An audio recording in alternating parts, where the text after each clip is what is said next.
喺我哋個腦裏邊咧，我就覺得美碌車啊，靚嘢啊 ，Sammy 吹得啱啦，係就代入咗。另外一樣嘢又係用咗幾廿年嘅 Benz， 特別係 Benz 啊，波子軚波子軚呢個最經典啊 ，Benz 呢啲 PVC 凳咧，係啊，擺多50年都冇問題啦。其實呢架算係舊世代嘅 Benz 嘅最後一個設計嚟嘅，差唔多係啊。 80年代其實點會算係 classic car？只要80年代 classic car，我咪老人家。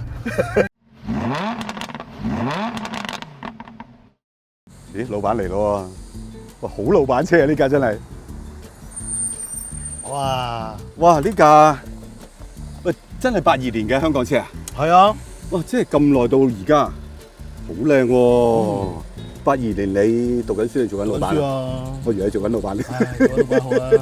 喂，但係82年你記唔記得賣幾多錢啊？呢架車？哇，具體我真係唔記得，但係我諗30-40萬走唔甩啦啩呢架。喂，觀眾記唔記得82年嘅呢架 W123賣幾多錢咧？留言講一講啊！喂，如果真係30-40萬，太古城數3-4個單位得唔得？唉，唔好成日諗住呢啲嘢啦，上車啦。換到紙都係錢啊！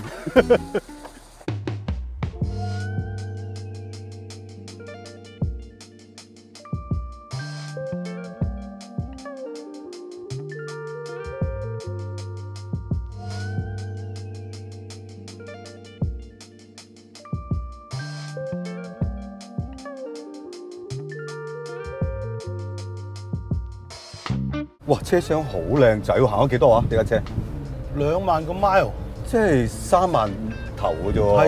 係啦。喂，冷氣仲得唔得㗎？梗係 work 啦。真係。哎呀，私舊車最開心就係有冷氣。係。哇！全電動玻璃窗，好高級啊！哇，隔音一流，係堅咪先得啊！就算你架車係幾貴都好啦，你如果係行咗幾廿萬公里嘅話，肯定冇可能咁靜。係咯，同埋你冇乜雜聲啊，成架車。即係就算你個底盤喺度喐嘅時候，都冇乜雜聲。呢架車咧，真係有錢人嘅車嚟。係啊。頭先講30-40萬，可能超過40萬添，真係幾層樓都買到喎。我記得我屋企人喺元朗80年代尾買層300-400尺嘅單位，都係10萬蚊到嘅。咁所以呢架車真係超級有錢啊！又唔係超級有錢嘅，超級有錢應該係揸類似我哋上次試嗰架108啊 W108定106啊，我啲 S Class 級數嘅 Benz 嘅，但係呢架就真係開創咗，或者係食啱嗰個時勢，中產抬頭啦。係啦，有啲係高收入嘅中產人士啦，係啊，又或者一啲老闆，一啲年輕有活力嘅老闆想自己揸車啦，就會考慮呢一個級數嘅 Benz。事實上呢架123出嚟嘅時候咧，我睇翻啲故事，受歡迎程度都相當驚人。聽聞咧新車落地落咗訂啊，要等成年嘅喎，超過1年喎，仲要有啲人等唔切咧，加 loading 喎，要俾錢買喎。仲有個傳聞話嗰啲二手車可能好低 mileage 嘅123，啲人唔等啦，我就買二手車。但係佢個價錢係貴過新車喎，一車難求。真係睇翻啊，今日都幾驚人，我覺得呢架車。當然同呢個朋友 keep 得好好有關係啦。咁事實上呢架車喺各大傳媒一啲文章嘅報導都話佢係 Iron Man 嚟噶嘛，捱好耐噶嘛，可以揸好多 mileage 啊嘛。你都記得德國啲的士係呢架嚟嘛，其實係冇錯。一路後來124啊，或者4眼仔啊，總之係 E-Class 咧，係就喺德國做的士係好普遍嘅事。所以話呢架車你行80-90萬 km 係問題不大。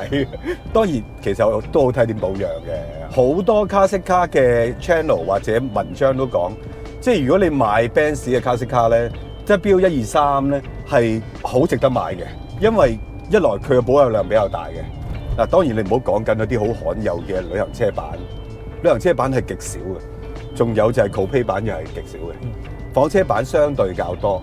咁呢架而家我哋試緊係200，即係比較入門嘅 model，咁就可能數量會多少少。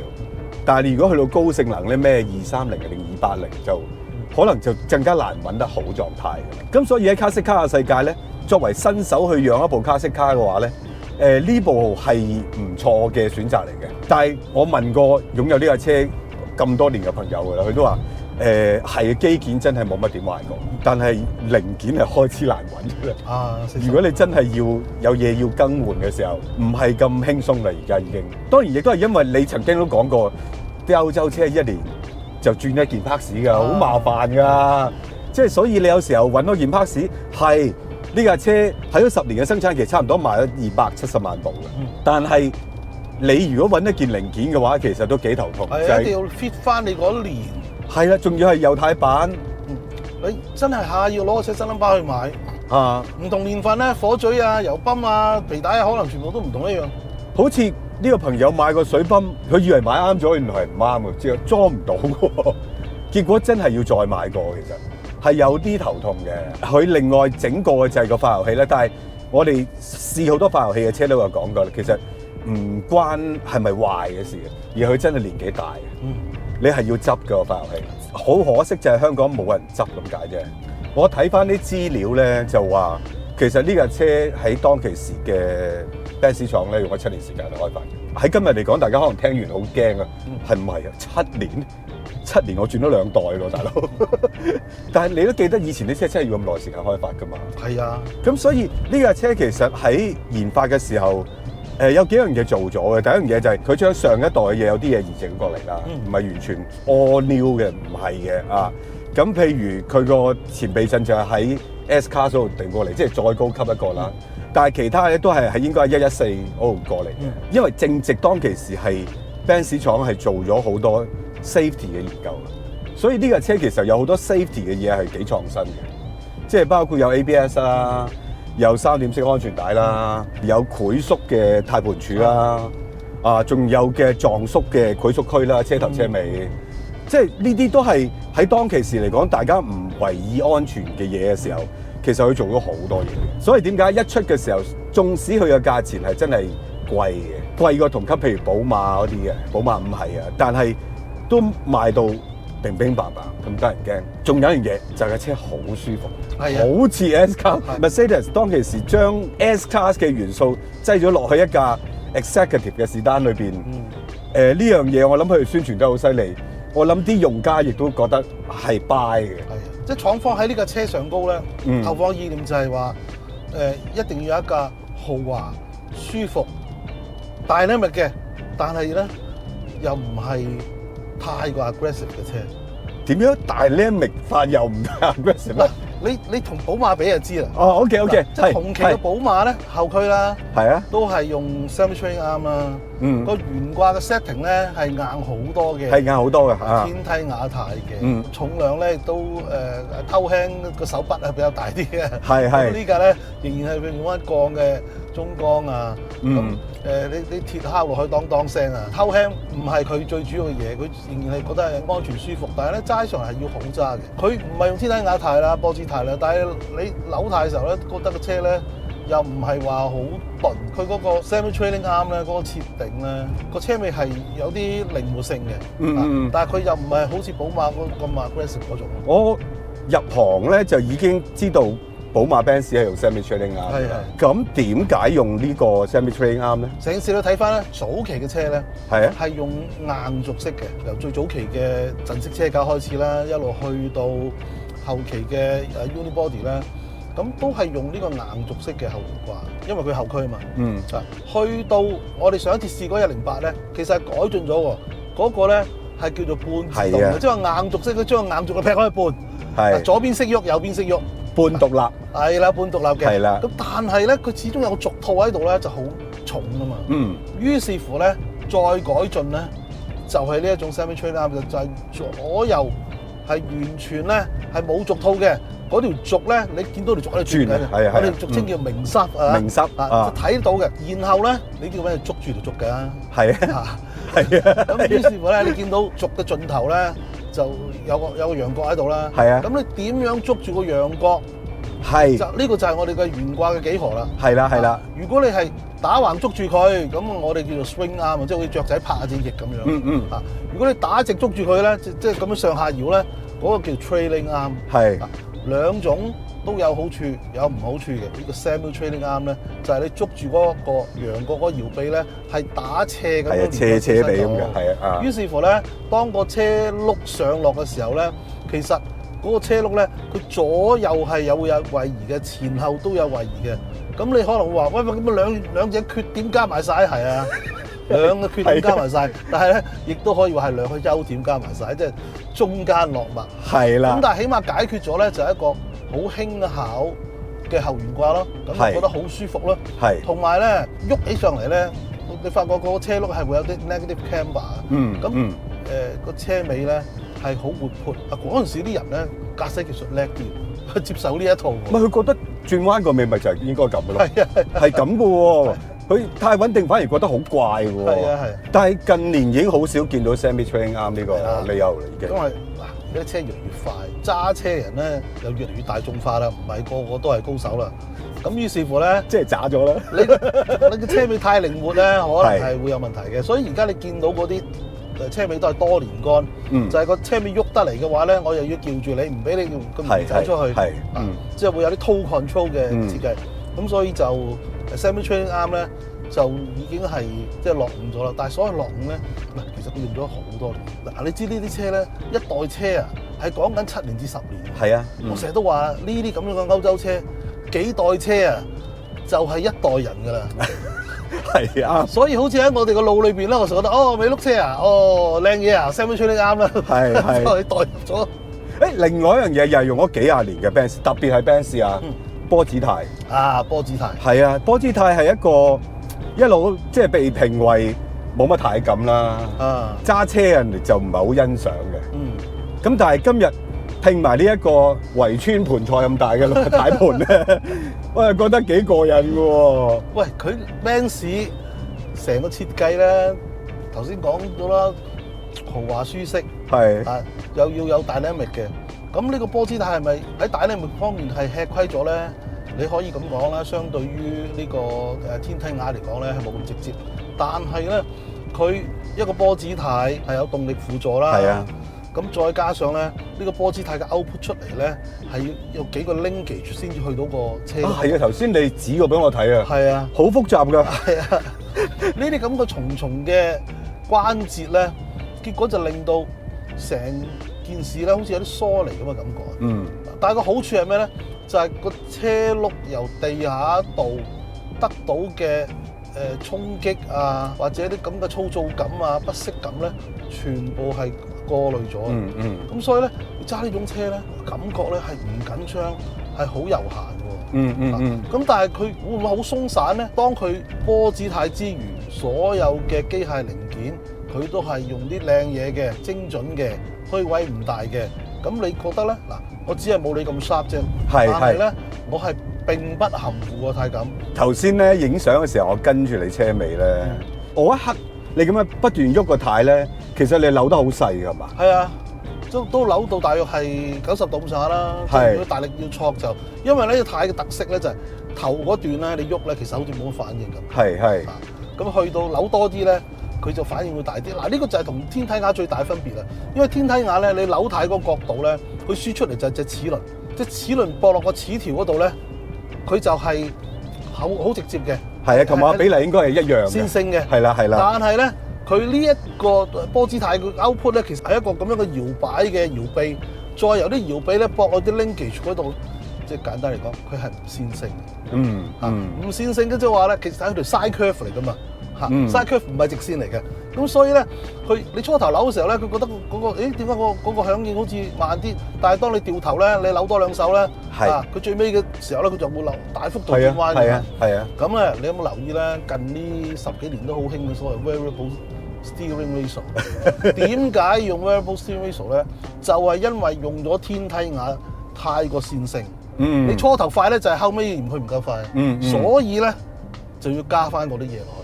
其實元祖級嘅軚盤係當幾十年前大家都用波子軚嘅時候咧，本來就係咁樣。即係話初頭嗰段咧係反而唔係好歇斯底里嘅，係有時間俾你慢慢去調整。係啊，調整㗎。當你掉頭扭多啲嘅時候咧，佢又會轉得好多。係歸根究底就係啲車嘅馬力越嚟越大，越嚟越快。係啦，即係呢種嘅設計唔係冇好處，只不過用天梯雅啦，不如。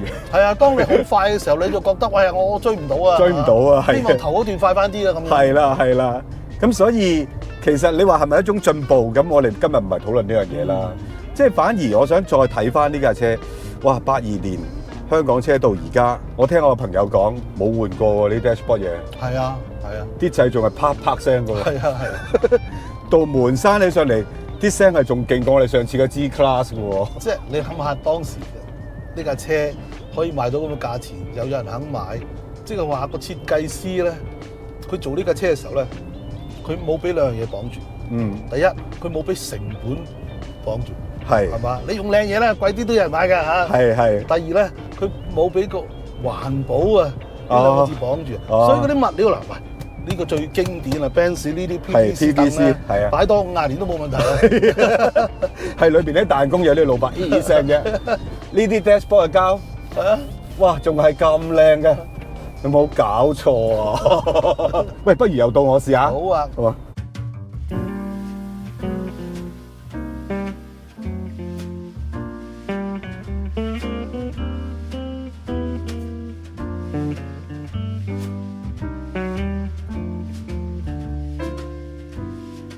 俾大家聽下閂門嘅聲，希望錄到啊！老 Sir 你先啦，閂到啦。嘣！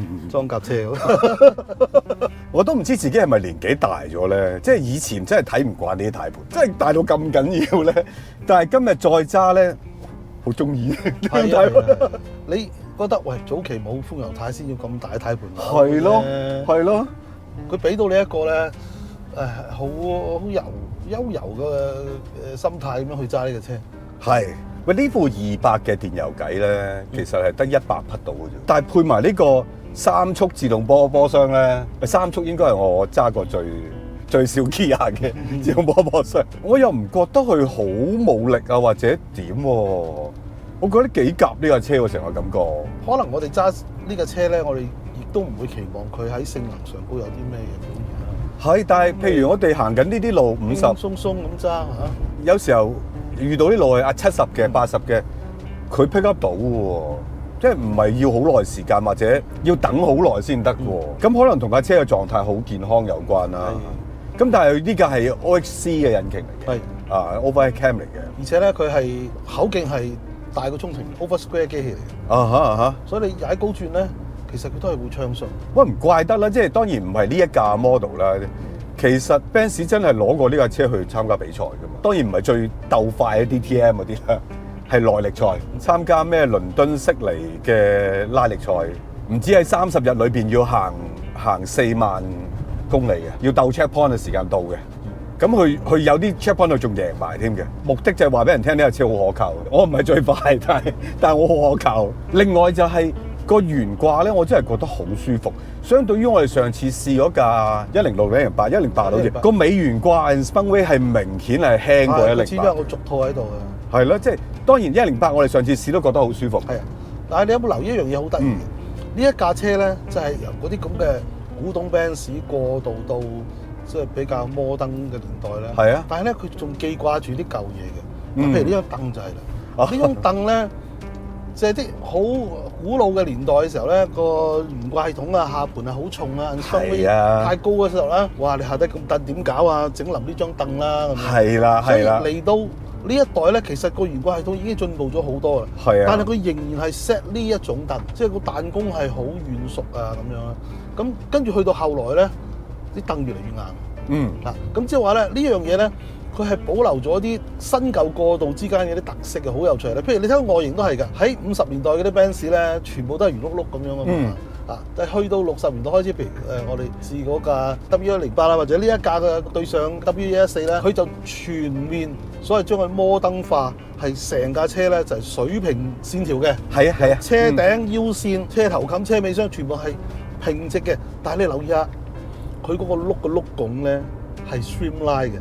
係咁嘅樣嘅，係呢個咁樣嘅車身直線、車轆拱 streamline 咧，喂都維持咗2、3代喎，一路去到 W124咧先至搣得甩。係，其實呢架算係舊世代嘅 Benz 嘅最後一個設計嚟嘅，差唔多係啊。所以佢係即係啱新舊交替嘅時候咧，佢又驚啲消費者咧一時間唔能受唔住夠完全接受太新嘅嘢，所以咧佢就留翻少少舊嘅 DNA 喺度，俾大家喺度頂住癮先。即係包括張凳，就係你頭先所講，就有種彈下彈下種。所以坐起上嚟，本身個懸掛就已經行程係遠㗎啦、長㗎啦。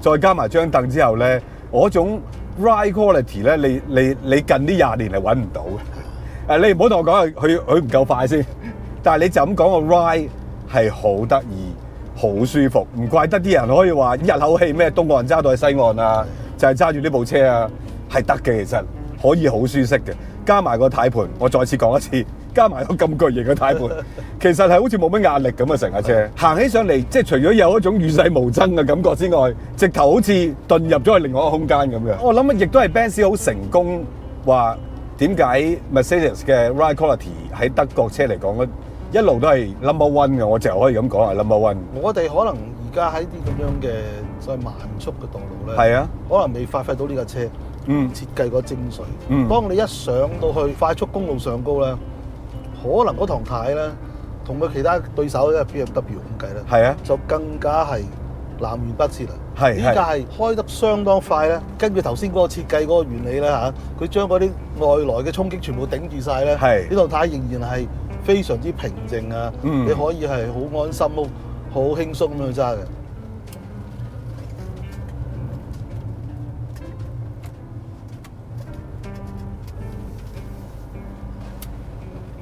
其實佢呢啲咁嘅迴旋處轉彎再回軚，佢車身嗰個 body roll 又唔係好誇張喎，即係佢唔會咁樣喐極都唔停嘅，或者有一種好似不受控嘅擺動嗰種感覺。你見到佢個懸掛系統咧，佢都冇咩 anti-roll bar 啲咁樣嘢。冇㗎，冇㗎，係啊。但係你留意一樣嘢就係，你落咗車之後，企喺個車身邊咧，你覺得個車個高度咧，相對於啲日本嘅房車咧，佢係矮啲嘅。呢個德國人做車好中意放呢個元素喺度，就係佢嘅 sedan 咧，都係輕輕將個重心放翻低少少。一則佢馬步夠闊啦，懸掛系統夠靚啦，二則個重心輕輕低翻少少啦，所以你覺得冇乜點 roll。同埋頭先喺山路略略咁揸下快少少咧，即係你所講嗰個 semi trailing arm 令到個尾係會有多啲動作嘅，但係 so far 我覺得佢又唔係好明顯嘅。可能未到嗰個速度啊。Benz 始終個設定都唔會啊，好 aggressive 嘅。係，即係唔會好似啲寶馬嗰啲咁啊。頭先我同個車主朋友傾偈咧，佢話呢架車都整到差唔多啦，就有一樣嘢就係嗰個氣動嘅中央鎖咧，仲爭少少。我話氣動中央鎖，係啊，真係大開眼界，好優雅嘅動作。呢架車咧就有好多嘢都係氣動去做，除咗將個 vacuum 咧要嚟做 brake 之外咧。佢再駁條喉咧，就將個 vacuum 咧儲喺一個 reservoir 嗰度，令到佢可以去驅動多啲嘢。最常見就係冷氣着咗之後咧，嗰個發油可以提升啦。呢啲多數車都係用真空做嘅。咁亦都係個點火提前亦都有真空做啦。咁但係咧，佢就多咗呢個中央鎖啦，再將個氣動咧就駁多個管道咧落去波箱嗰度啦。未必係要嚟幫佢轉波咁大力嘅。但係佢呢一種未用電子化嘅年代嘅波箱嘅轉波個邏輯咧，佢主要睇住兩樣嘢嘅啫。第一就係個速度，第二咧就係嗰個真空啦。因為個真空咧係來自個 intake manifold，個真空度嘅變化咧就可以反映到架車而家個負荷究竟有幾高啦。如果真空好強嘅話，即係你可能收咗油啦，收咗一隻你嘅車夠力啦，係嘛？你篤住油門，但係你個 engine 唔上嘅，嗰時破壞咗個真空啦，真空下降咧就反映咗當時咧嗰部 engine 係承受緊好大嘅負荷啦。咁呢個 signal 咧就可以俾個波箱，佢就可以幫你轉波。未有電子際遇年代嘅波箱咧，都係咁樣做嘅。但係我好奇啊，你話佢有個水塘啊 reservoir 喺邊嘅？好彩上網查一查，原來咧喺個車尾箱裝喇叭嗰塊隔板底下有一個 vacuum reservoir，咁就靠嗰度咧儲起一定嘅真空咧，就足可以驅動呢幾個中央鎖。係啦，因為你咁講，我突然間諗起，喂，連鎖都係用真空嘅話，漏噶嘛，會漏氣噶嘛。即係我個其實係一個保障嘅辦法啦。即係70-80年代咧，用電索咧就當然係已經開始咗，但係咧未係十分流行。咁真空對於佢嚟講咧就駕輕就熟啦。既然我都已經有一個咁嘅真空嘅 resource 喺度啦。係。咁啊拉多幾條出去俾其他地方用啦。老 Sir， 80年代初嘅 classic car 我哋都揸過唔少。呢架係最輕鬆嘅真，算唔算係咧？不過我就覺得咧，80年代其實點會算係 classic car？只要80年代 classic car， 我咪老人家。80年代都仲係一架好清壯啦嚇 ，modern classic 啊，或者叫 new timer 嘅車啊。即係我心目中嘅裏邊嘅 classic car 都係60、70年代噶嘛。死啦，有代溝添，點解？喂，但係你諗下，82年嘅車其實40幾年咯。我諗放喺任何一個 definition 都係 classic car 嚟嘅。不過同我哋有啲接近咁解啫。啊，同我哋嘅成長太近啫。事實上呢架車咧賣咗咁多部，好多名人有過嘅。我真係睇資料先知嘅，即係包括英女王啊。你唔好以為淨係揸英國車，其實佢有德國車嘅。咁 John Lennon 有一部啦，仲有啲球星啊都有賣嘅，咁所以我諗呢架車都幾成功，開咗個 Benz 喺中產甚至 middle upper class 嗰啲人嘅歡心嘅。到後來嘅124好似更加受歡迎喎，你點解？即係124去到個階段就係有錢買個新嘅啦，冇錢嗰啲買二手。即係當年嘅香港人。124其實係一個新嘅 language 嚟㗎啦，喺 Benz。我揸過嘅，即係我感覺咧。嗰唐太好似比呢架更加輕，但係已經好耐啦，即係好模糊啦印象。你話如果有機會再揸下都係一件好事嚟嘅。不過咁啊 ，Benz 嘅 classic 真係好多，真係要諗清楚先，否則我哋成個台都變咗 Benz 嘅 classic 㗎啦。同埋好多香港嘅朋友係做 Mercedes 嘅 classic 嘅。我哋再揾下啲特別啲嘅。今日試呢部 W123就到此為止啦。喂，真係揸一日都唔攰喎，呢個車好奇怪喎。係啊，好輕鬆，好輕鬆嗰呢架車，揸緊40幾年嘅車，我哋唔會流晒大汗，唔會成日就住呢樣就住嗰樣。係啊，最後啦 ，subscribe 我 YouTube channel 啦，仲有 Facebook IG 啦 ，comment like and share。喂，你估咧呢架車保養得宜，你估仲可以行多幾多年啊？天荒地老，呢個世界仲有汽油賣嘅時候咧，呢架車仲可以繼續跑。哇！呢個 statement 好強啊，好強啊！好啦，今日係到此為止啦，真係要完啦，日落西山啦。好啦，拜拜啦。